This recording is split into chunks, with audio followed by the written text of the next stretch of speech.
Good morning everyone. दोस्तों आज है नवंबर 11 2022 और हम लोग करने में वाले हैं द हिंदू न्यूज़पेपर के एनालिसिस। मेरा नाम है सितेंद्र चौधरी और आज फिर से आपके लिए कुछ टॉपिक्स यहाँ पे लेके आया हूँ। तो सबसे पहला हम लोग टॉपिक पढ़ने वाले हैं वो वीसी ऑफ यूनिवर्सिटी के बारे में पढ़ने वाले हैं, यानी कि वाइस चांसलर। तो केरला के अंदर बहुत अच्छी सी डेवलपमेंट यहाँ पे हुई है, और क्योंकि आपको पता ही है कि केरला में गवर्नर को लेकर जिस तरह के इश्यूज चलते रहते हैं, उसको लेके जो कंट्रोवर्सी थी उसको लेके भी आज एक बहुत बढ़िया यहाँ पे लंबा चौड़ा सा आर्टिकल आया है। इसके बारे में थोड़ा पढ़ेंगे। ये टॉपिक काफी रिपीटेड सा है, तो जिस स्टूडेंट्स ने ये टॉपिक पहले देख रखा है आपको इसके बारे में अच्छी सी समझ है। सेंटर स्टेट रिलेशन क्या होता है, गवर्नर और सीएम के बीच में रिलेशन क्या होता है, गवर्नर की पोजीशन को किस तरह से मिसयूज किया जाता है, गवर्नर की पोजीशन का क्या रोल होना चाहिए, कॉन्स्टिट्यूशन क्या कहता है। अगर आपको ये सारे आंसर्स पहले से पता है तो आप इस टॉपिक को स्किप कर सकते हो, तो आप नेक्स्ट टॉपिक पे जा सकते हो। अगर आपको नहीं पता है, अगर आप रिवीजन करना चाहते हो तो इस टॉपिक को आप दोबारा से सुन सकते हो। फिर एक टॉपिक हम लोग पढ़ने वाले हैं एनआईए के बारे में, यानी कि नेशनल इन्वेस्टिगेशन जो एजेंसीज होती है इसके बारे में पढ़ेंगे। क्योंकि आपको पता ही है तमिलनाडु के अंदर अभी एक टेररिस्ट अटैक हो ही गया था, समझो। वो तो भगवान की कृपा है कि वो पूरी तरह से नहीं उसको एग्जीक्यूट कर पाए। तो एनआईए के पास वो केस गया हुआ है, तो थोड़ा सा एनआईए के बारे में देख लेते हैं। रिपीटेड सा टॉपिक है, पुराना टॉपिक है, लेकिन कंटेंट मैंने आपके लिए यहाँ पे ऐड कर दिया, थोड़ा सा इसको हम लोग देख सकते हैं। COP 27 के अंदर इंडिया पार्टिसिपेट कर रहा है, तो इंडिया ने कुछ बड़ी खास चीजें वहां पे बोली हैं, जिसकी वजह से डेवलप्ड कंट्री को भैया थोड़ा मिर्ची यहाँ पे लग गया है। तो वो मिर्ची क्यों लगा है वो थोड़ा बात करेंगे। क्रायोजेनिक इंजन, ये काफी इंपॉर्टेंट टॉपिक है। मैं तो कहूंगा आज के दिन का ये सबसे इंपॉर्टेंट टॉपिक आपकी लाइफ का, आज के दिन का क्रायोजेनिक इंजन, इसके बारे में पढ़ेंगे, काफी इंपॉर्टेंट है। और कैट के बारे में पढ़ेंगे, करंट अकाउंट डेफिसिट पढ़ेंगे, और इंडिया और वर्ल्ड वॉर्स के बारे में, इंडिया ने क्या पार्टिसिपेट किया था वर्ल्ड वॉर 1 में, वर्ल्ड वॉर 2 में, उनका क्या कंट्रीब्यूशन रहा है, उसके बारे में बहुत अच्छा सा एडिटोरियल यहाँ पे दिया गया है। एक दो आर्टिकल है हाइपरसोनिक मिसाइल, जो यहाँ पे ऐड नहीं किया गया गलती से। हाइपरसोनिक मिसाइल वाला काफी इंपॉर्टेंट टॉपिक है, वो हम लोग पढ़ेंगे साइंस एंड टेक वाले पर्सपेक्टिव से। और एक दो आर्टिकल और भी हैं, अगर टाइम मिलेगा तो वो डेफिनेटली करेंगे, और टाइम नहीं मिलेगा तो उसको हम लोग स्किप कर सकते हैं, उतने खास इंपॉर्टेंट थे नहीं, लेकिन टाइम मिलेगा तो डेफिनेटली करेंगे।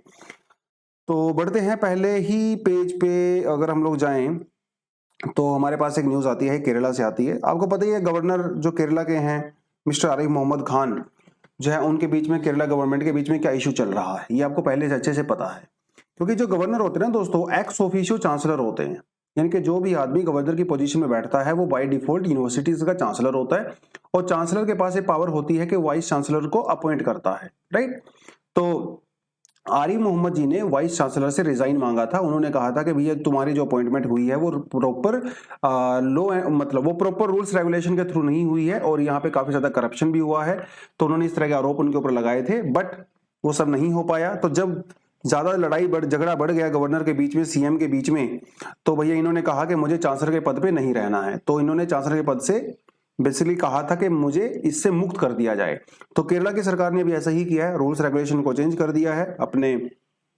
तो जो इनका यूनिवर्सिटी एक्ट था जिसके तहत इनको जो है गवर्नर के पद से, चांसलर के पद से बेसिकली हटा दिया गया था। सरकार ने सीधा सीधा कह दिया है कि भाई जो गवर्नर की अपॉइंटमेंट होगी, राइट, वो पूरी तरह से अभी सरकार के कंट्रोल में होगी।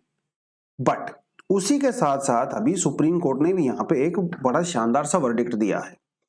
वो ये कहा है कि भैया जो भी वीसी यानी कि वाइस चांसलर यूनिवर्सिटी के चुने जाएंगे, उनके पास कम से कम 10 साल का टीचिंग एक्सपीरियंस होना चाहिए। अगर आपके पास नहीं है तो फिर आप वाइस चांसलर नहीं बन सकते। दूसरी बात, वाइस चांसलर कोई ऐसे नहीं है कि भैया सीएम ने लेटर लिख दिया तो कोई वाइस चांसलर बन जाएगा। नो, वाइस चांसलर बनने के लिए एक सर्च कम सिलेक्ट कमेटी बनाना भी जरूरी होता है। तो ये जो सर्च कम सिलेक्ट कमेटी होगी, ये कम से कम 3 नामों को फॉरवर्ड करेगी। जिन 3 नामों में से किसी एक नाम को गवर्नर, जिसको लगता है कि वो ठीक है, सीएम के साथ कंसल्टेशन वगैरह करके उसके नाम को आगे फॉरवर्ड कर सकते हैं। तो ये बनता है पूरा मामला।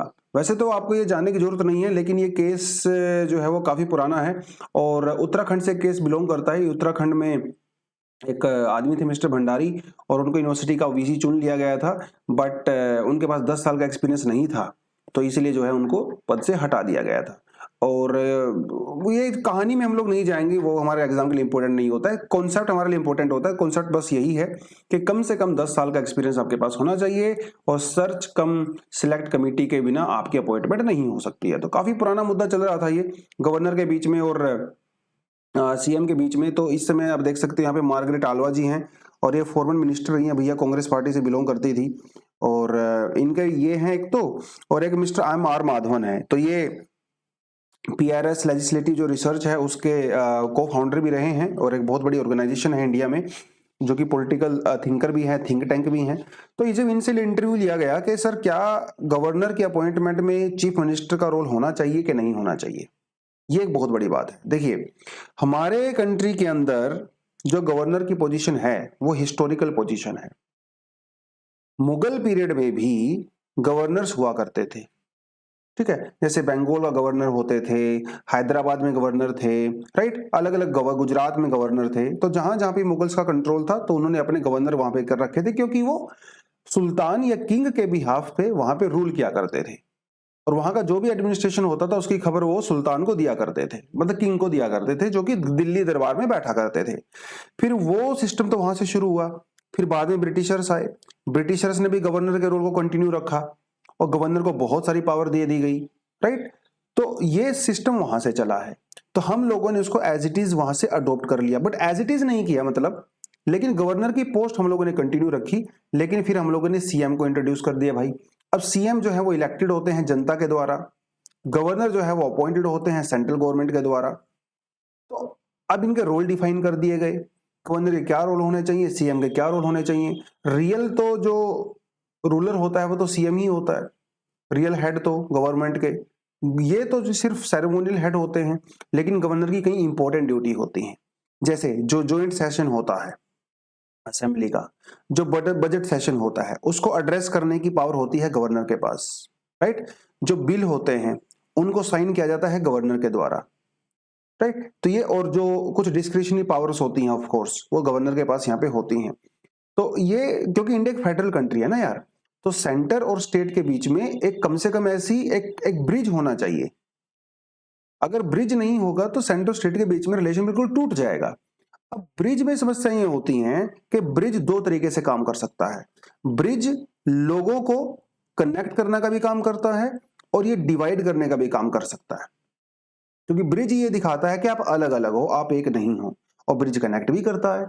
अब ये गवर्नर के ऊपर डिपेंड करता है कि governor is a link between centre और स्टेट। अब वो यहाँ पे भाई ब्रिज का काम कर रहा है या डिवीजन का काम कर रहा है।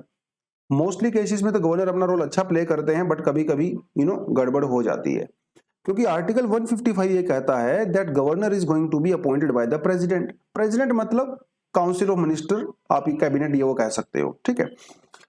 बट इसका मतलब ये नहीं है कि उसको सेंट्रल गवर्नमेंट अपॉइंट करती है तो वो सेंट्रल गवर्नमेंट के इशारों पे नाचेंगे, ऐसा नहीं होता है। गवर्नर जो है एक कॉन्स्टिट्यूशनल पोस्ट होती है और उनकी अपनी मर्यादा होती है, अपनी उनके पास पावर्स होती हैं, तो वो सेंटर के कहने पे हर बात नहीं करते हैं। हाँ, वो बात अलग है कि कई बार गवर्नर ऐसा बिहेव करते हैं जैसे राजभवन जो है वो पार्टी ऑफिस हो, जिस पार्टी से वो बिलोंग करते हैं, ऐसा भी देखा गया है कई बार। बट गवर्नर से एक्सपेक्ट किया जाता है कि वो इंडिपेंडेंट रहेंगे, नॉन पार्टीशन रहेंगे, मतलब किसी का फेवर नहीं करेंगे, और इंटरेस्ट स्टेट, जिस स्टेट के अंदर वो अपॉइंट हुए हैं उस स्टेट के इंटरेस्ट के लिए काम करेंगे, राइट। ऐसा जो है उनसे एक्सपेक्ट किया जाता है। बट क्योंकि दिक्कतें तो होती ही हैं, राइट, तो उन दिक्कतों को दूर करने के लिए सेंटर स्टेट रिलेशन को कैसे इंप्रूव किया जाए, सरकार ने जो है टाइम टू टाइम कमिटीज बनाई हैं। जैसे सरकारिया कमीशन था, सरकारिया कमीशन ने इसके बारे में बहुत कुछ बात की, पंछी कमीशन ने इसके बारे में बहुत कुछ बात किया। उसके अलावा फर्स्ट एडमिनिस्ट्रेटिव रिफॉर्म 1969, राइट, इन्होंने भी अपनी रिकमेंडेशन दिया था। राजमन्नार कमेटी बनाई गई थी, उसके अलावा प्रेसिडेंट सेक्रेटेरिएट सेटअप किया गया था। ये सब आपको याद होने चाहिए।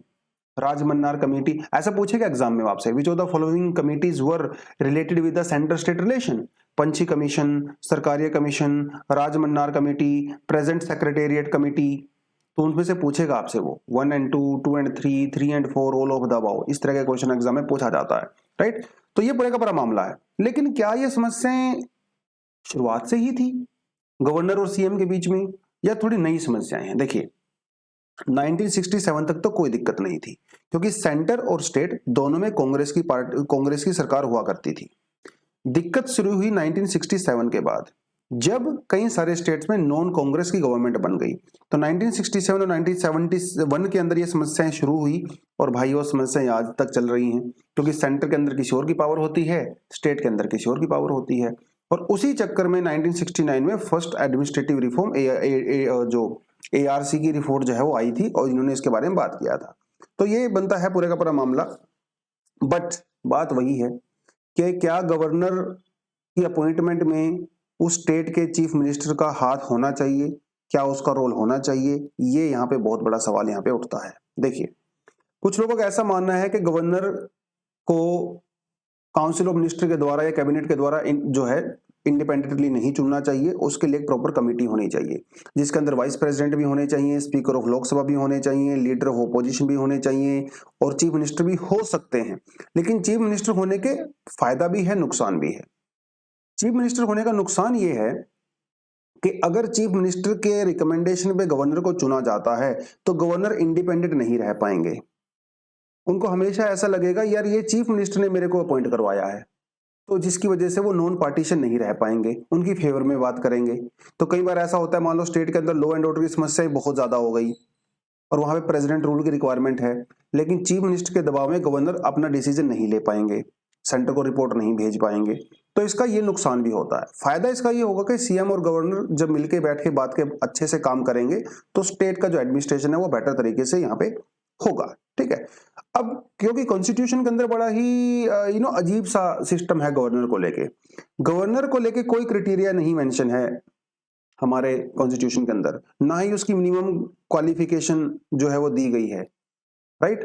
तो जिसकी वजह से क्या होता है, क्योंकि प्रॉपर क्राइटेरिया नहीं है, कई बार जो पॉलिटिकल पार्टीज होती हैं सेंटर में होती हैं वो अपने ही बंदे को गवर्नर बना देती हैं, या कई लोगों को जैसे रिटायरमेंट के लिए चलो आपको गवर्नर बना दिया, भाई पॉलिटिक्स से आप रिटायर हो चुके हो और चलो आपको गवर्नर बना देते हैं, जैसे शीला दीक्षित को गवर्नर बना दिया गया था at the end of the day. And ऐसे बहुत सारे लोगों को गवर्नर बना दिया जाता है, कई बार लोगों को वाइस प्रेसिडेंट बना दिया जाता है, कई बार वो सब चीजें यहाँ पे डेफिनेटली होती ही हैं। क्योंकि अगर आप पार्टी के लॉयल रहते हो, 20 30 50 साल से पार्टी के लिए काम कर रहे हो, तो भैया रिवॉर्ड तो आपको मिलना ही चाहिए, तो कई बार वो भी दिया जाता है। तो नुकसान तो है क्योंकि कॉन्स्टिट्यूशन के अंदर प्रॉपर प्रोविजन नहीं दिए गए हैं, उसकी वजह से। फिर ये कहते हैं कि भाई चीफ मिनिस्टर का अगर जो रोल होता है तो इसमें अगर वो अपोजिशन पार्टी से बिलोंग करते हैं, right, do you think that the chief minister power get affected with the governor if the chief minister happens, के मतलब अगर आप ये समझ लीजिए कि अगर गवर्नर मान लो बीजेपी से हैं और वहां के जो सीएम है वो कांग्रेस से हैं, तो इससे क्या स्टेट के एडमिनिस्ट्रेशन पे फर्क पड़ता है कि नहीं पड़ता है? ये सब डिपेंड करता है उस गवर्नर के ऊपर कि अपने रोल को कैसे प्ले करते हैं।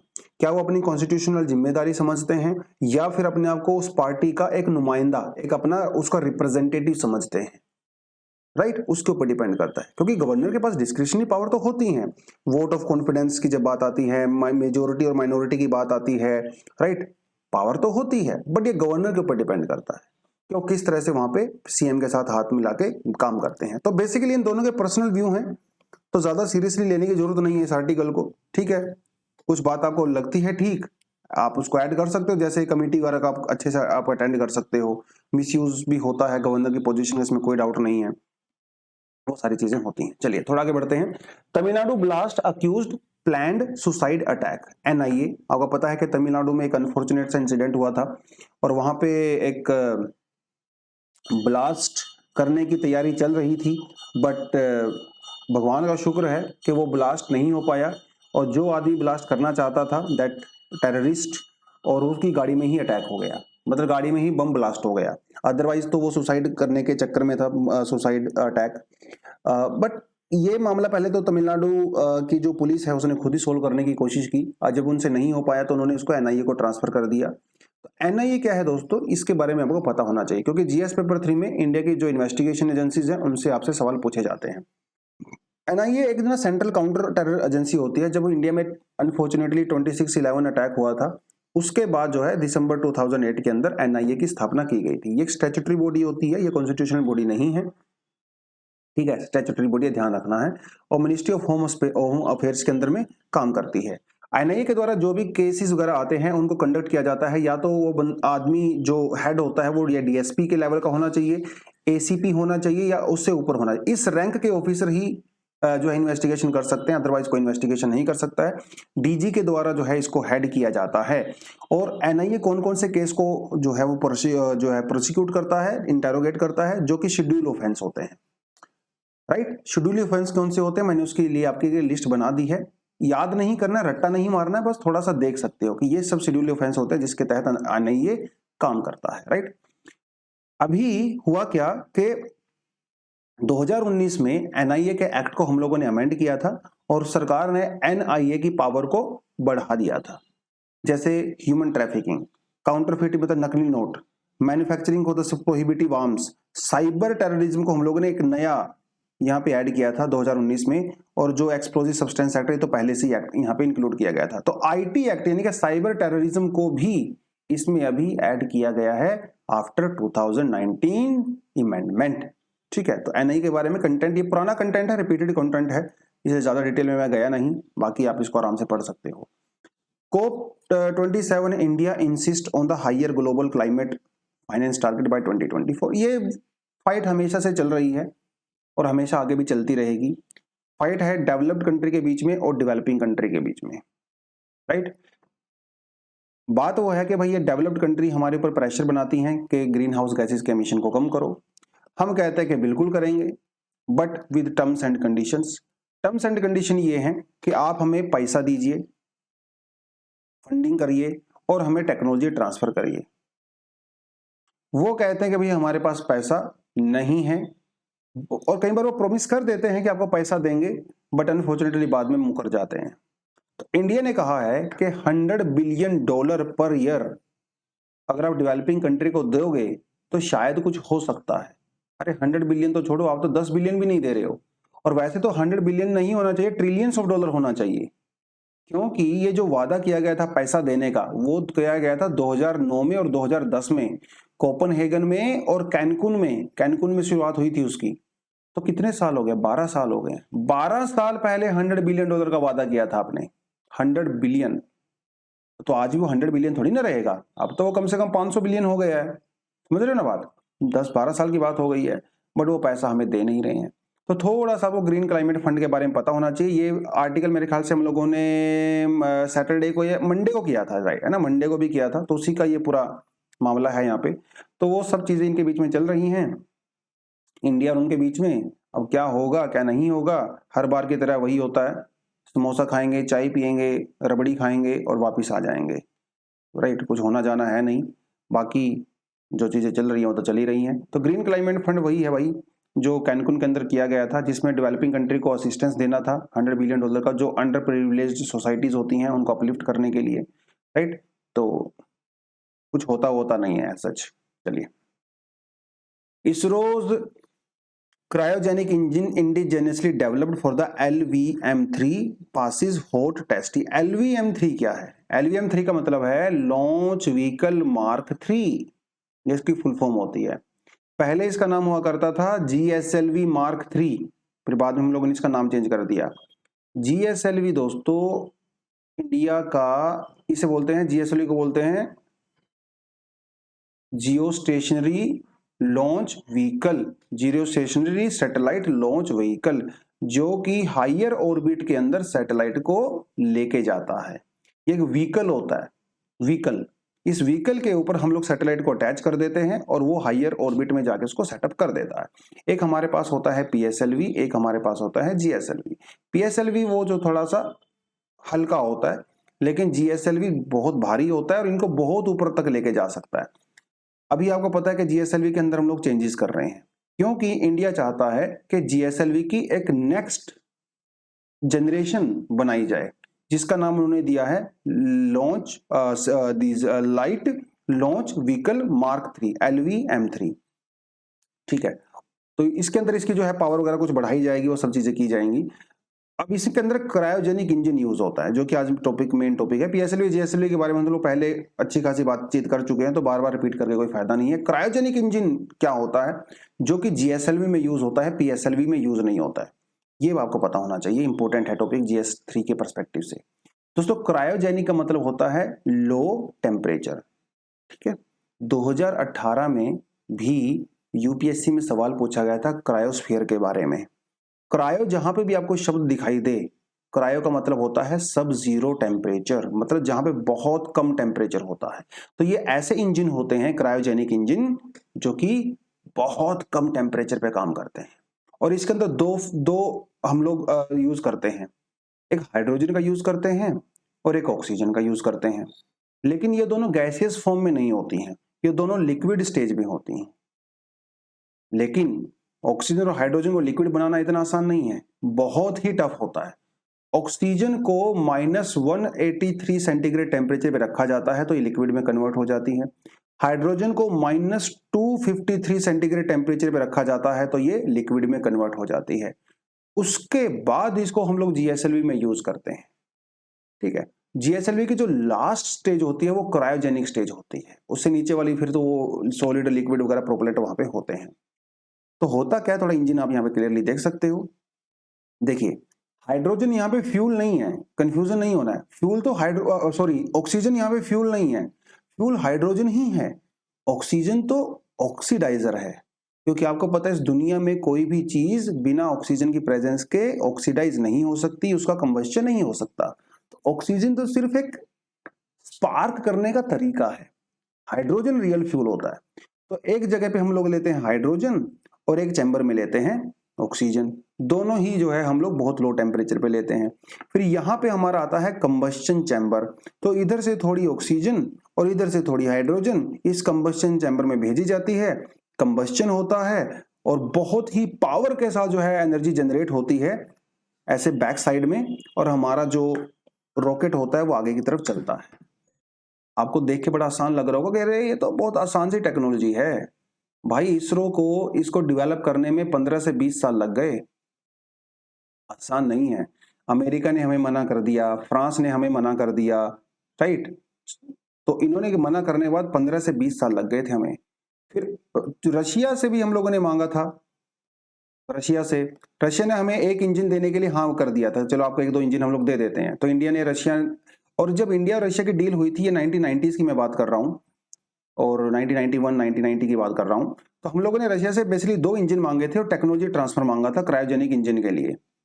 बट यूएसए ने, क्योंकि यार वो समय ऐसा था ना, रशिया के बुरे दिन चल रहे थे, रशिया डिसइंटीग्रेट होने वाला था, तो यूएसए ने रशिया के ऊपर दबाव बनाया और रशिया ने फिर बाद में हमें टेक्नोलॉजी ट्रांसफर देने से मना कर दिया। पैसा तो हम लोग ने दे ही रखा था, दबाव अमेरिका को उधर से पड़ गया, क्योंकि अमेरिका, इंडिया और अमेरिका के रिलेशन अच्छे होते नहीं थे उस टाइम पे। तो अमेरिका, यूएसए तो हमेशा ही चाहता था भाई इंडिया थोड़ा काबू में रहे, राइट। वो मामला बनता रहा। फिर हम लोगों ने रशिया से क्या कहा कि चलो भाई आप टेक्नोलॉजी नहीं दे रहे हो तो कम से कम लोग इंजन दे दो, तो उन्हें हमें 6-7 इंजन हमें और दे दिए। तो हमारे पास 7 क्रायोजेनिक इंजन बहुत सालों तक पड़े रहे, और ये क्रायोजेनिक इंजन रशिया ने 1960s में बनाए थे, तो उनका कोई हमारे लिए ज्यादा यूज था नहीं। इंडिया वालों ने सोचा था कि इन इंजन को हम लोग खोलेंगे और इससे जो है रिवर्स इंजीनियरिंग करके बना देंगे, बट वो हमसे बना नहीं, क्योंकि टेक्नोलॉजी बहुत एडवांस होती है, राइट। और 1960s में और भैया 1990s में तो फर्क होता है, टेक्नोलॉजी बदल भी जाती है। फिर बाद में इसरो ने सोचा कि हम लोग इसको खुद बनाएंगे, और हम लोगों ने 15-20 साल लग गए। फाइनली 2013-14 में हम लोगों ने इसको बना के तैयार किया। क्रायोजेनिक इंजन आज हम लोग यूज कर रहे हैं, और अभी जैसा कि आर्टिकल बता रहा है कि जो नया हमारे पास एलवी मतलब जो लॉन्च व्हीकल मार्क 3 है, उसकी टेस्टिंग चल रही है क्रायोजेनिक इंजन की, क्योंकि क्रायोजेनिक इंजन के अंदर पावर बहुत ज्यादा होती है, तो ये कम फ्यूल में भी ज्यादा एनर्जी आपको दे देता है। ये होती है इसकी खास बात। और अमेरिका, रशिया, चाइना और फ्रांस और इंडिया, सिर्फ इन्हीं कंट्री के पास अब ये टेक्नोलॉजी है। तो आप हमें नहीं दोगे तो भाई हम तो खुद बना ही लेंगे ना। तो ये कागज पे अगर मोहर नहीं लगी तो क्या तारा पाकिस्तान नहीं जाएगा? तारा तो जाएगा, इंडिया तो बनाएगा। अब मना, ऐसे ही सुपर कंप्यूटर में भी हुआ था, हम लोगों ने अमेरिका से सुपर कंप्यूटर मांगा, उन्होंने दिया नहीं, हम लोगों ने खुद बना लिया। आप ये बताओ कमेंट सेक्शन में कि इंडिया ने जो अपना सुपर कंप्यूटर बनाया था उसका नाम क्या था? मजा तो तब आएगा जब आप बताओगे। ठीक है, चलिए एक और आर्टिकल यहाँ पे आता है। ईरान ने कहा है कि उसने एक हाइपरसोनिक बैलिस्टिक मिसाइल बना ली है। अब ये बैलिस्टिक मिसाइल और क्रूज मिसाइल, ये आपने बड़ा सुना होगा, कहीं पे क्रूज लिखा होता है, कहीं पे बैलिस्टिक लिखा होता है, क्या फर्क होता है? जो बैलिस्टिक मिसाइल होती है ना दोस्तों, उसका जो पाथ होता है वैसे हाइपरबोलिक होता है, ऐसे हाइपरबोला की तरह होता है। जैसे यहाँ पे टारगेट होता है, जहाँ पे हमें हिट करना है, और यहाँ से हम उसको छोड़ते हैं। तो वो क्या करती है, पहले बहुत ऊपर तक जाती है आउट ऑफ एटमॉस्फेयर, और फिर वहां से ग्रेविटी की वजह से खुद ही नीचे आ जाती है। तो उसको आगे पावर देने की जरूरत नहीं होती है, एक बार पावर देके बस उसको ऊपर उठाना है, फिर वो खुद ही नीचे आ जाती है। हाइपरबोलिक, इसे कहते हैं बैलिस्टिक मिसाइल। जैसे हम लोग बॉल फेंकते हैं ना, हाथ में पकड़ के बॉल फेंकते हैं, तो ये ट्रेजेक्ट्री होती है। एक होती है क्रूज मिसाइल। क्रूज मिसाइल ऐसे नहीं जाती है, क्रूज मिसाइल सरफेस के बिल्कुल पास में से जाती है। क्योंकि क्रूज मिसाइल सरफेस के पास में से जाती है तो क्रूज मिसाइल को हर जगह पे पावर देनी पड़ती है। क्रूज मिसाइल का बड़ा बेनिफिट ये होता है, बहुत फास्ट होती हैं और एनिमी जो है इनको डिटेक्ट नहीं कर सकते, बहुत मुश्किल होता है इनको डिटेक्ट करना। बैलिस्टिक मिसाइल को आप इजीली डिटेक्ट कर सकते हो, बट उनकी रेंज बहुत ज्यादा होती है क्योंकि वो ऊपर से आ रही होती हैं। अब ये हाइपरसोनिक क्या होता है, जैसा कि इस आर्टिकल में दिया हुआ है, ये भी बड़ी इंपॉर्टेंट चीज है। देखिए, मिसाइल्स को उनकी रेंज के स्पीड के हिसाब से अलग अलग रेंज दिया जाता है। सबसोनिक वेलोसिटी आप देख सकते हो, ट्रांसोनिक, सुपरसोनिक, हाइपरसोनिक और हाई हाइपरसोनिक। इसका मतलब क्या होता है, ये मैक नंबर दे। मैक नंबर क्या है? मैक नंबर होता है दोस्तों स्पीड ऑफ साउंड।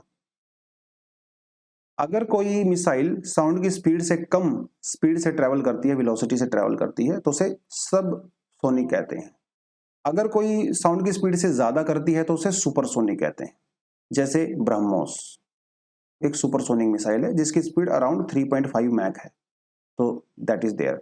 फिर आती है हाइपरसोनिक जिसकी स्पीड होती है मैक 5 से लेके मैक 10, इतनी साउंड की स्पीड से वो चलती है। हाई हाइपरसोनिक मिसाइल अभी तक नहीं बनाई गई हैं, बट ये जो हाइपरसोनिक मिसाइल होती है ना, इनकी खास बात पता क्या होती है?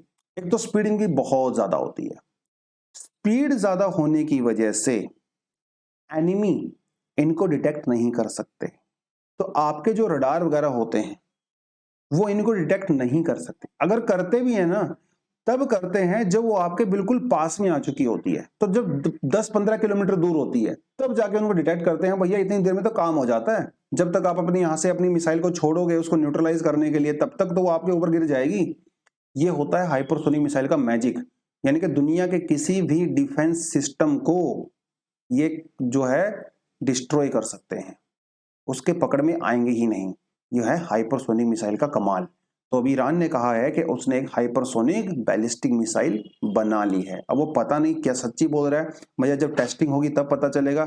हाँ, लेकिन एक बात पक्की है, अगर ईरान ने इसका टेस्ट कर दिया और वो सक्सेसफुल रहा तो भाई दुनिया में पूरा डिफेंस का जो है बैलेंस बिगड़ने वाला है। क्योंकि सऊदी अरेबिया और ईरान के बीच में ईरान जो है वो कई स्टेप आगे चला जाएगा सुपरसोनिक मिसाइल, ये हाइपरसोनिक मिसाइल आते ही। क्योंकि न्यूक्लियर तो आप उसको बनाने नहीं दे रहे हो, वो न्यूक्लियर बनाने की इतने सालों से कोशिश कर रहा है, अब हाइपरसोनिक तो बना ही सकता है कम से कम। ठीक है, तो ये है पूरा एक बड़ा मामला। बैलिस्टिक और क्रूज में क्या फर्क होता है, थोड़ा मैंने आपके लिए कंटेंट यहाँ पे डाल दिया है। हाइपरसोनिक मिसाइल वैसे मैंने आपको बता दिया है, थोड़ा एक्स्ट्रा कंटेंट आपको दिया हुआ है, तो आप इसको आराम से जाके पढ़ सकते हो। दो तरह की होती हैं, एक होती है हाइपरसोनिक क्रूज मिसाइल जो कि सरफेस के साथ साथ में काम करती हैं, एक होती है हाइपरसोनिक ग्लाइड मिसाइल। ये ग्लाइड मिसाइल क्या करती हैं, ये बड़ी चालाक मिसाइल होती हैं। चालाक मिसाइल का मतलब ये है कि ये एक सीधे रास्ते नहीं जाती हैं, ये ऐसे ऊपर नीचे होते हुए जाती हैं, इसे ग्लाइड मिसाइल बोलते हैं, जिसकी वजह से दुश्मन इनको डिटेक्ट नहीं कर पाते। और अगर डिटेक्ट कर भी लेते हैं और मान लो यहाँ से मिसाइल छोड़ भी देते हैं, क्योंकि मिसाइल ऐसे ग्लाइड कर रही होती हैं तो आप इनको एग्जैक्टली हिट नहीं कर पाते हो। तो बहुत ही एकदम जबरदस्त रोबस्ट एक डिफेंस सिस्टम होता है हाइपरसोनिक मिसाइल का। अभी चाइना ने किया था, टेस्ट किया था एक, और जिसकी वजह से अमेरिका और पूरी दुनिया में भैया हलचल हो गई थी। चाइना ने फिर उसको डिनाई कर दिया था, but that sort of thing was there. कल हम लोगों ने सवाल पूछे थे आपसे दो जुडिशरी के रिगार्डिंग, तो पहले का आंसर हो जाता है सी। तो पहली, अभी तक इंडिया में कोई भी female chief justice of India नहीं बनी है, बनने वाली हैं, 27 में बनेगी नागराधन जी, लेकिन वो बनेंगी सिर्फ 36 दिन के लिए। पहली बार 1989 में इंडिया में फीमेल जज बनी थी सुप्रीम कोर्ट के अंदर। उनका नाम मेरे दिमाग से निकल गया, थोड़ा नीचे कमेंट सेक्शन में नाम बताओ तो मजा आएगा। What was the first female जज इन सुप्रीम कोर्ट। उसके बाद कई और बनी हैं, बट पहले की बात तो पहले की होती है ना। पहला प्यार, पहला जज, पहली नौकरी, बड़ा खास होता है भाई।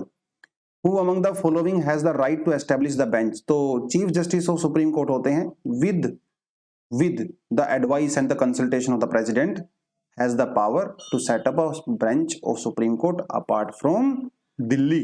ठीक है, चलिए एक और टॉपिक हमारे पास आता है, करंट अकाउंट डेफिसिट में be lower than 3% in this fiscal. तो भैया ऐसा कहा गया है स्टेट बैंक ऑफ इंडिया के द्वारा कि इंडिया का जो करंट अकाउंट डेफिसिट है वो इस साल जो है वो पिछले साल के कंपैरिजन में 3% जो है वो कम हो जाएगा, which is a good news. अब ये करंट अकाउंट डेफिसिट क्या होता है, ये आपको ज्यादा पढ़ने की जरूरत नहीं है, करंट अकाउंट डेफिसिट आपको पता होना चाहिए। देखिए हमारे पास एक बड़ी टर्म होती है जिसका नाम होता है बैलेंस ऑफ पेमेंट।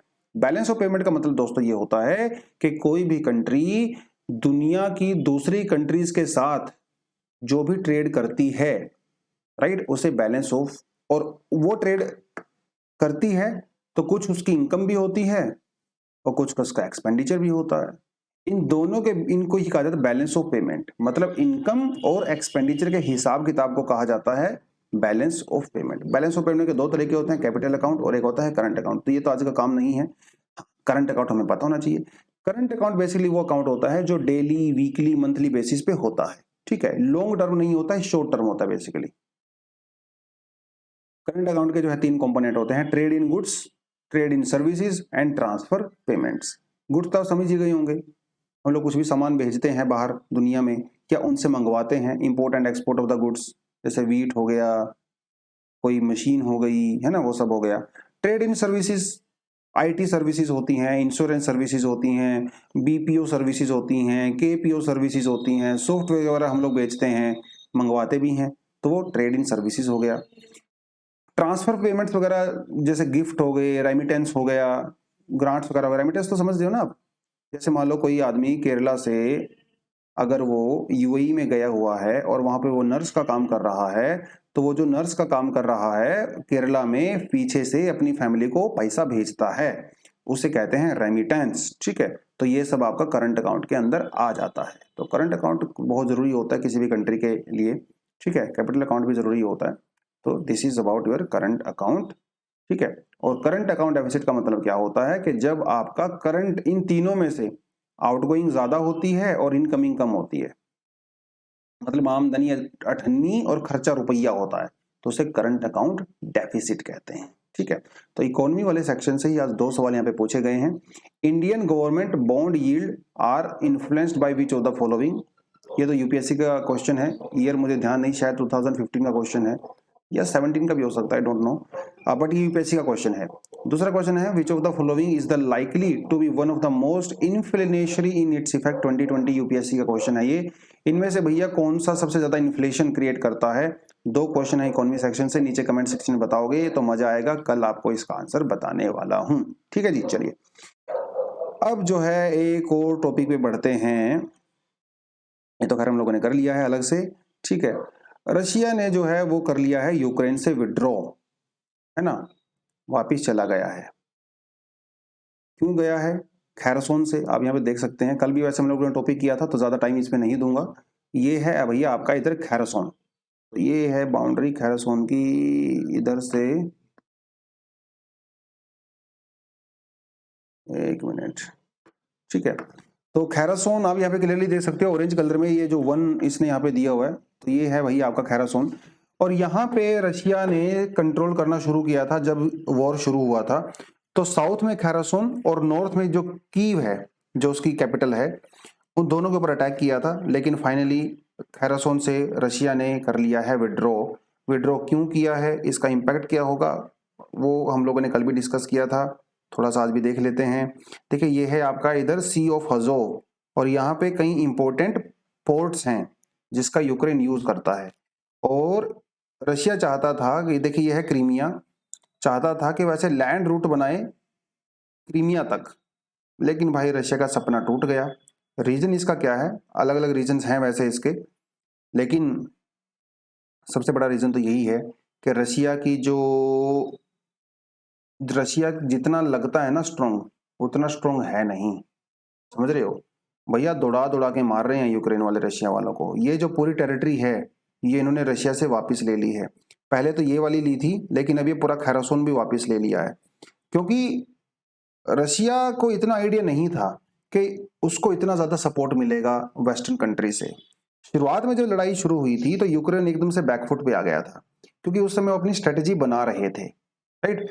तो यूक्रेन के बहुत सारे सोल्जर्स और ऑफिसर्स को नाटो ट्रेनिंग दे रहा था, तो वो ट्रेनिंग वाला पीरियड था, जो ट्रेनिंग वाला पीरियड था, तो रशिया जो है यहाँ पे फॉरवर्ड कर रहा था। और शुरुआत में यूक्रेन को सिर्फ लो रेंज वाले, लाइट रेंज वाले ही वेपन्स दिए गए थे, लेकिन अभी उन्होंने जो है मीडियम और हाई रेंज के वेपन्स भी इनको दे दिए गए हैं। शुरुआत में यूक्रेन की जो एयर पावर थी वो काफी वीक थी, लेकिन अभी उसकी एयर पावर भी इंक्रीज हो गई है, राइट। तो जब ये सारी चीजें बाद में आई तो भाई एकदम से रशिया को बैकफुट पे चला गया। तो रशिया के बहुत सारे सोल्जर्स भी मारे गए और रशिया के अंदर नए नए लोगों को रिक्रूट किया जा रहा है। इवन जो लोग रिटायर हो गए थे उनको भी रिक्रूट किया जा रहा है अब, क्योंकि उनके अंदर इतना मोटिवेशन नहीं है ना। और तो इसलिए वो लोग है बैकफुट पे जा रहे हैं, वो वापस जा रहे हैं। तो एक तरह से आप ये समझ लीजिए कि रशिया के लिए एक बहुत बड़ा एक हार, तो मैं इसको ऐसा नहीं कहूंगा, लेकिन कम से कम उनकी स्ट्रेटेजी के अंदर जो लूप होल्स थे वो सामने यहाँ पे बिल्कुल डेफिनेटली नजर आ रहे हैं। इससे क्या होगा क्या नहीं होगा वो एक अलग मामला है। अभी भैया पुतिन क्या डिसीजन लेते हैं, बातचीत करेंगे कि नहीं करेंगे, वो एक अलग टॉपिक रहेगा। इस टॉपिक को हम लोग नजर रखेंगे क्योंकि काफी इंपॉर्टेंट रहने वाला है ये। और आपको पता ही है कि बहुत सारी कंपनीज से आजकल नौकरियां जा रही हैं, खासकर टेक इंडस्ट्री में। जो भैया कोविड-19 के टाइम में इन्होंने आग लगाई थी, है ना, वो अभी थोड़ी आग बुझ रही है। आपको पता ही है कि 11,000 से ज्यादा एम्प्लॉइज को ले ऑफ कर दिया है फेसबुक ने, राइट। ट्विटर ने भी कितने लोगों को ले ऑफ कर दिया है। एप्पल भी नई नई रिक्रूटमेंट कर नहीं रहा है। IBM ने भी लोगों को ले ऑफ कर दिया है। कितनी सारी कंपनियां हैं जो ले ऑफ कर रही हैं। कारण क्या है? टेक्नोलॉजी कंपनी ऐसा क्यों हो गई है? इनका जो कारण है उन्होंने ये बताया। एक तो भैया दुनिया में जो चिप की कमी हो गई है और मोबाइल फोन्स की डिमांड जो है वो कम हो गई है, और तो इसी वजह से जो चिप मेकिंग कंपनीज हैं उनकी ग्रोथ हो नहीं रही है, तो जिसकी वजह से वो नौकरियां यहाँ पे जा रही हैं। और भी इन्होंने कई सारे रीजन यहाँ पे दिए हैं, ठीक है। कोविड-19 की वजह से जो लॉकडाउन हुए, डिमांड कम हो रही है। चाइना में अभी भी डिमांड वो प्रॉपर तरीके से नहीं कर पाए हैं, राइट। और फेसबुक के लिए तो एक बहुत बड़ा रीजन जो है वो एप्पल भी है। एप्पल की वजह से भी फेसबुक का भट्टा बैठ गया है। कैसे? देखिए, फेसबुक के रेवेन्यू का मेन कारण क्या था? वो था एडवर्टीजमेंट। यानी कि वो अपने कस्टमर को, अपने यूजर्स को एडवर्टीजमेंट दिखाता था, उसके बदले में पैसा कमाता था। एडवर्टीजमेंट कस्टमर को तब दिखाई जाती है जब आपके पास अपने यूजर का डेटा होता है, उसकी लोकेशन होती है। लेकिन एप्पल ने एक नया फंक्शन लॉन्च किया है अपने फोन के अंदर, जिसके अंदर कोई भी ऐप अगर आप डाउनलोड करते हो एप्पल के फोन में, तो आपके पास ये ऑप्शन होता है कि वो आप ऐप आपकी लोकेशन जो है ट्रैक करे या ना करे। अगर आप बोल देते हो कि वो एप्लीकेशन मेरी लोकेशन ट्रैक नहीं करे, तो कोई भी कंपनी उस एप्लीकेशन के थ्रू आपकी लोकेशन को ट्रैक नहीं कर सकती, आपको टारगेट नहीं कर सकती। अब अमेरिका में वगैरह में क्या है ना, यूरोपियन कंट्रीज वगैरह में मोस्ट लोगों के पास आईफोन होता है, ठीक है, वो लोग आईफोन अफोर्ड कर सकते हैं। तो वो लोग अपने फोन के अंदर उस लोकेशन वाले ऑप्शन को बंद करके रखते हैं। तो मतलब ये कंपनी फेसबुक वगैरह उनके लोकेशन को ट्रैक नहीं कर सकती है, उनके डेटा को एक्सट्रैक्ट नहीं कर सकती है, और जिसकी वजह से उनको एडवर्टीजमेंट नहीं दिखा सकती, और उसका रेवेन्यू जो है बहुत ज्यादा लॉस हो गया है। तो ये कुछ कुछ चीजें हैं जो इन्होंने यहाँ पे इस आर्टिकल के अंदर बताई हैं। बाकी ज्यादा सीरियसली इस टॉपिक को लेना नहीं है, it was just a very small topic. चलिए आज के एडिटोरियल पे बढ़ते हैं दोस्तों। Forgotten in India after fighting from the world trenches. छोटा सा आर्टिकल है, एडिटोरियल है। बेसिकली क्या कहता है, देखिए, इंडिया ने वर्ल्ड वॉर 1 और वर्ल्ड वॉर 2 में काफी पार्टिसिपेट किया था। हालांकि उस समय हम लोग ब्रिटिश कॉलोनी हुआ करते थे और वो ब्रिटिश इंडिया के की तरफ से गए थे, बट फिर भी फर्स्ट वर्ल्ड वॉर के अंदर और सेकेंड वर्ल्ड वॉर के अंदर काफी कैजुअलिटीज हुई। 1,61,000 इंडियन सोल्जर जो है मारे गए वर्ल्ड वॉर्स के अंदर। लेकिन क्या हम उनको याद करते हैं? नहीं करते। जबकि बहुत सारी कंट्रीज के अंदर, इवन ब्रिटेन के अंदर भी उनको याद किया जाता है। इंडिया उनको याद नहीं करता। ये अनफॉर्चुनेट भी है, बट इसके पीछे कुछ रीजंस भी हैं। रीजंस क्या हैं? आप ये समझिए, एक तरफ तो आप मान लो जर्मनी से लड़ रहे हो, और एक तरफ आप जो है ब्रिटेन से भी लड़ रहे हो। अपने घर के अंदर आप ब्रिटेन से लड़ रहे हो, दुनिया में आप जर्मनी से लड़ रहे हो, और ब्रिटेन और जर्मनी आपस में दोनों ही लड़ रहे हैं। तो ये एक बड़ी कश्मकश है। कश्मकश ऐसी है कि एक तरफ हमारे सोल्जर जो हैं वो ब्रिटेन का साथ दे रहे हैं और जर्मनी से लड़ रहे हैं, जबकि घर में हमारे फ्रीडम फाइटर्स ब्रिटेन से लड़ रहे हैं फ्रीडम लेने के लिए। तो इसी वजह से ये जो कश्मकश है, हम लोग इन सोल्जर्स को सेलिब्रेट नहीं कर पाते हैं, इनकी डेथ को सेलिब्रेट नहीं कर पाते हैं। कहीं अगर इनकी डेथ को हम लोग सेलिब्रेट करते हैं तो कहीं ना कहीं हम लोग ब्रिटिश इंडिया की पॉलिसी को भी सेलिब्रेट कर रहे हैं। ये भी यहाँ पे एक जो है बहुत बड़ा रीजन यहाँ पे नजर आता है। बाकी ब्रिटेन ने टाइम टू टाइम इंडिया के सोल्जर्स के कंट्रीब्यूशन को रिकॉग्नाइज किया है, राइट, उसमें कोई डाउट नहीं है। आज भी अगर आप ब्रिटेन में जाते हो, वहां पे कई सारे मोन्यूमेंट्स हमें देखने को मिलते हैं जिनमें ब्रिटिश इंडियन सोल्जर्स, मतलब ब्रिटिश इंडिया जिसमें पाकिस्तान बांग्लादेश भी हुआ करता था, उनके सोल्जर्स को वहां पे एक्सेप्ट किया जाता है। वो जो है इंपॉर्टेंट चीज है। कहा जाता है कि India 2.5 million soldiers first world war में वॉलंटियर हुए थे, मतलब अपनी मर्जी से गए थे, कोई दबाव नहीं था उनके ऊपर। और ये दुनिया की आज तक की सबसे बड़ी वॉलंटियर आर्मी है, जो कि सेकेंड वर्ल्ड वॉर में 2.1 मिलियन थी। फर्स्ट वर्ल्ड वॉर के अंदर भी जो है 1.5 जो है वॉलंटियर्स थे। सेकेंड वर्ल्ड वॉर में तो जो है कांग्रेस और गांधी जी ने भी ऑफकोर्स सपोर्ट किया था और यूथ को बोला था कि आप जाएं वहां पे, क्योंकि गांधी जी को और कांग्रेस को ऐसा लगता था कि भैया जर्मनी वाले इससे भी खतरनाक हैं, हिटलर जो है वो ब्रिटेन से भी खतरनाक होने वाला है। और वो बात सही भी थी, है ना। वो तो भाई सीधा लोगों को चैम्बर में बंद करके जहरीली गैस ही छोड़ देता था, तो वो तो और भी खतरनाक था। जापान वाले और भी खतरनाक थे ब्रिटेन वालों के कंपैरिजन में, ऐसा कांग्रेस को उस टाइम पे लगता था। हालांकि ब्रिटेन भी कम नहीं था, बट ब्रिटेन भैया जो फैमिन क्रिएट करता था, है ना। तो 1940s में जो फैमिन आया था वेस्ट बंगाल में, जिसमें लाखों लोग मारे गए थे, तो वो भी तो एक तरह से होमिसाइड ही है ना, वो भी, और क्या है। तो वो सब है। 87,000 से ज्यादा लोग की डेथ हुई थी सेकेंड वर्ल्ड वॉर के अंदर। तो ये सब चीजें हैं, but you know very well कि हम लोग इनको जो है प्रॉपर तरीके से सेलिब्रेट नहीं करते हैं, इनकी याद को ऑनर नहीं करते हैं। उसके जो रीजन है मैंने आपको वो बताए, ठीक है। वो सारी चीजें हैं। सिर्फ इंडियन सोल्जर्स ही नहीं बल्कि नॉन कम्बैटिव लेबरर्स जो थे, और पैसे से भी हम लोगों ने उनकी बहुत हेल्प किया, राइट। कॉमनवेल्थ के अंदर भी जो है मेमोरियल गेट बनाया गया है, बट इंडिया में हम लोग तो ऑफ कोर्स ऐसा कुछ करते नहीं है। और बहुत बार उनको बहुत अवार्ड भी दिए गए हैं, राइट। मतलब बहादुरी अवार्ड जिसको आप हम लोग कहते हैं। और ऐसा भी नहीं है कि वो लड़ाइयां हम लोगों ने सिर्फ यूरोप के अंदर लड़ी, अफ्रीका के अंदर लड़ी, इंडिया की लैंड के ऊपर भी हम लोगों ने लड़ाइयां लड़ी। जैसे इम्फाल में, कोहिमा में लड़ाई लड़ी, और कई सारे सोल्जर्स हमारे मारे गए उस समय पे। जापान क्योंकि म्यांमार तक पहुंच गया था। कोहिमा में अगर आप जाओगे आज भी, तो वहां पे एक वॉर सिमेट्री बनी हुई है, दिखाता हूँ आपको। देखिए ये वॉर सिमेट्री है, मैं गया था वहां पे लास्ट ईयर। तो आप यहाँ क्लियरली देख सकते हो कितने सारे सोल्जर्स की जो है यहाँ पे दफन है, और हजारों की संख्या में है। तो इंडिया की लैंड पे भी लड़ा गया था। और कहीं ना कहीं आप ये देख लीजिए कि सुभाष चंद्र बोस इसलिए भी सेलिब्रेट नहीं करते हैं कि सुभाष चंद्र बोस जी जो है वो of course he was fighting from the side of Japan, और हम लोग जो यहाँ पे ब्रिटिश की साइड से लड़ाई कर रहे थे, और दोनों ही इंडियन थे। तो कहीं ना कहीं ये इंडियन वर्सेस इंडियन भी है ना, इंडियन वर्सेस इंडियन का एंगल भी बनता है। तो इसलिए भी शायद इसको सेलिब्रेट नहीं करते हैं। बट करना चाहिए कि नहीं करना चाहिए, ये एक डिबेट का मुद्दा डेफिनेटली रहेगा। आप नीचे कमेंट सेक्शन में मुझे बताइए कि क्या हमें उन इंडियन सोल्जर्स को सेलिब्रेट करना चाहिए, उनके ऑनर उनको देना चाहिए या नहीं देना चाहिए, ठीक है। तो आपका कुछ भी पर्सपेक्टिव हो सकता है, राइट और रॉन्ग की बात यहाँ पे नहीं है, इट्स जस्ट एन ओपिनियन, ठीक है। तो ऐसा प्रियांजलि जी का मानना है, और ये लंदन बेस्ड कमेंटेटर हैं, इनका पर्सनल व्यू है ये, ठीक है। तो आप भी कमेंट सेक्शन में अपना पर्सनल व्यू बता सकते हो। तो दोस्तों आज के लिए इतना ही था। एक दो आर्टिकल और थे छोटे छोटे जो मैं करवाना चाहता था, बट टाइम की कमी में नहीं हो पा रहे हैं। ज्यादा इंपॉर्टेंट नहीं थे तो दिल पे मत लेना, वैसे हम लोगों ने कर ही लिया है लगभग, ठीक है। चलिए एक दो एडिशनल आर्टिकल हैं, खास इंपॉर्टेंट लगे नहीं, मन करे तो पढ़ सकते हो, मन ना करे तो मत पढ़ना। आज के लिए इतना ही करते हैं। Thank you very much, all the best, जय हिंद।